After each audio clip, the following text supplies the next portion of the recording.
Now we saw last time in the first part of chapter 21 David's greatest sin. And that greatest sin did not involve Bathsheba at all. Might call it maybe David's other sin. But this is the sin of numbering the people. And it revealed pride, of course, but there's something deeper than that. It reveals unbelief on the part of David.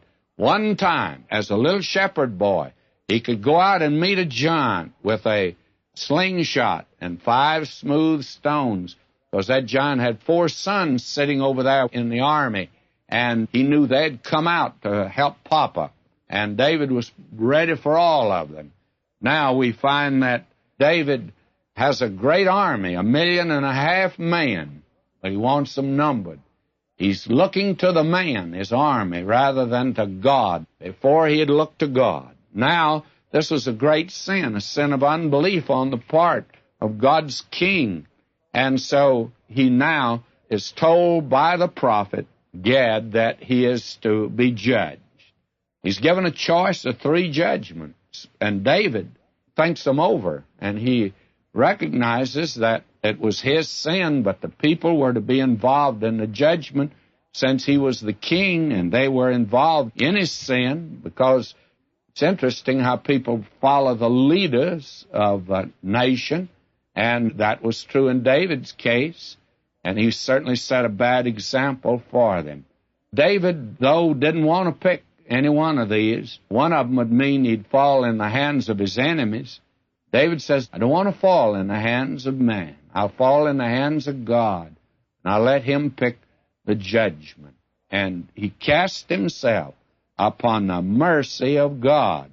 And he says, for very great are his mercies, but let me not fall into the hand of man.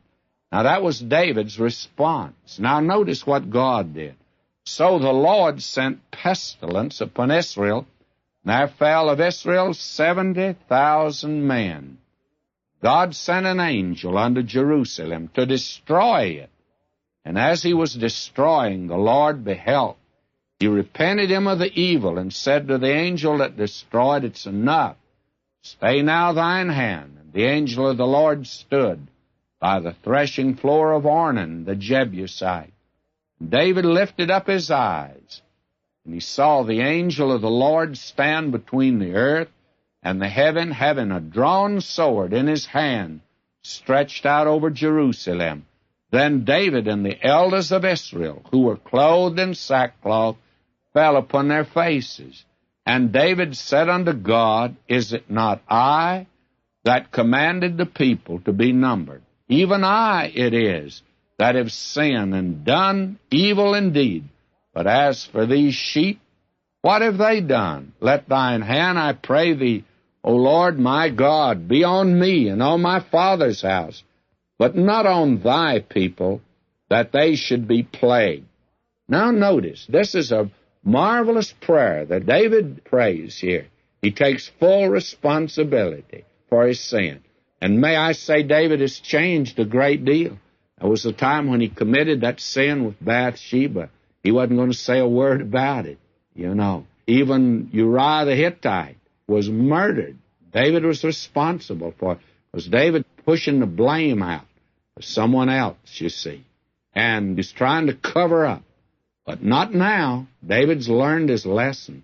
He stands absolutely naked before God as far as his heart is concerned. And he says to the Lord, I'm responsible. I did this thing, and let the judgment come upon me.